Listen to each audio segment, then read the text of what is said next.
एक शांत सा कोस्टल जंगल था जहां रात को हमेशा एक अजीब सी हल्की सी चमक दिखाई देती थी, जैसे समंदर के किनारे किसी ने छुपा हुआ खजाना रखा हो। पर कोई भी कभी उस चमक के पास नहीं जाता था। सब कहते थे कि वहां एक राज है, एक ऐसी कहानी जो सिर्फ वो समझ सकता है जो पेशेंस रखता हो।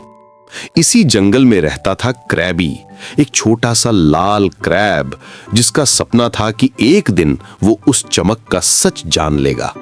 लेकिन क्रैबी बहुत इम्पेशेंट था, उसे सब कुछ तुरंत चाहिए होता, वरना वो इरिटेट हो जाता।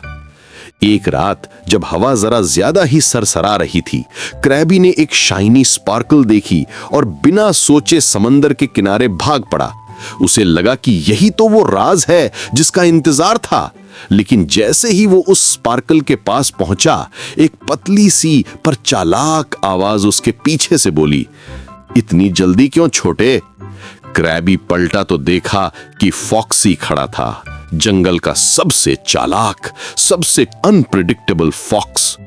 फॉक्सी की आंखों में एक अजीब सी चमक थी, जैसे वो सब कुछ जानता हो। अगर तुम इस चमक का पोल खोलना चाहते हो, फॉक्सी ने कहा, तो तुम्हें पेशेंस सीखना होगा। क्रैबी ने तुरंत जवाब दिया, पर मैं इस वक्त जानना चाहता हूं, अभी। फॉक्सी मुस्कुराया, ऐसी मुस्कान जो जानबूझकर आधी सच्चाई दिखाए और आधी छुपाए।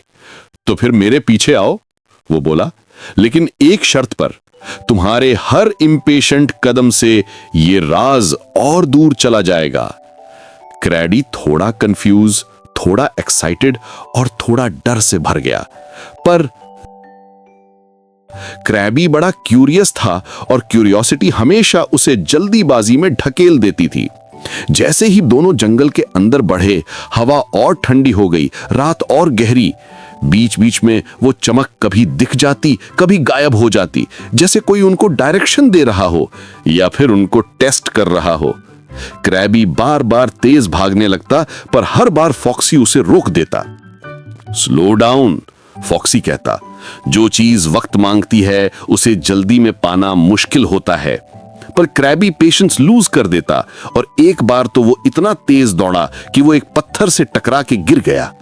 फॉक्सी ने बिना हंसाए उसे उठाया।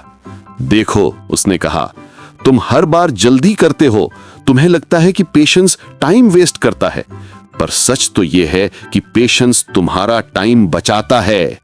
जो चीज तुम वक्त से पहले चाहो वो कभी तुम्हारी नहीं होती। रात का लूप और गहरा होता गया। सडनली वो चमक एक जगह रुक गई, बिल्कुल समंदर के एक पुराने टाइड पूल के पास। पानी बिल्कुल ग्लास की तरह चमक रहा था, जैसे उसमें दो अलग दुनिया बनती मिटती जा रही हों। क्रैबी ने धीरे से पूछा, ये क्या है? फॉक्सी ने हल्का सा हंसकर कहा, ये वो राज है जिसके लिए तुम भाग रहे थे, लेकिन तुम तभी समझ पाओगे जब तुम रुक कर ऑब्जर्व करोगे। क्रैबी ने पहली बार सांस अंदर ली, धीरे से बैठा और पानी को आराम से देखा। धीरे धीरे उसे पता चला कि चमक कोई ट्रेजर नहीं, बल्कि टाइड पूल में छोटे छोटे ग्लोइंग क्रीचर्स का रिफ्लेक्शन था, जो सिर्फ उन लोगों को दिखते हैं जो शांति से वेट करते हैं। जितना वो ऑब्जर्व करता गया, उतना ही उसे नया पैटर्न, नई ब्यूटी नजर आती गई। और तब क्रैबी को रियलाइजेशन हुआ, उसने इतने सालों तक इम्पेशेंट होके सिर्फ राहें बिगाड़ी थीं, जबकि पेशेंस ही उसे वो ब्यूटी दिखाती जो हमेशा से उसके सामने थी।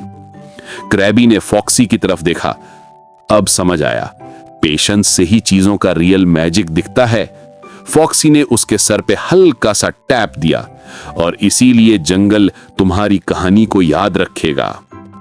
जब सुबह के पहले रेज समंदर पे पड़ी, टाइड पूल की ग्लोइंग क्रीचर्स गायब हो गईं, पर क्रैबी के अंदर एक नई चमक आ चुकी थी, पेशेंस की चमक, जो सबसे वैल्यूएबल लेसन थी।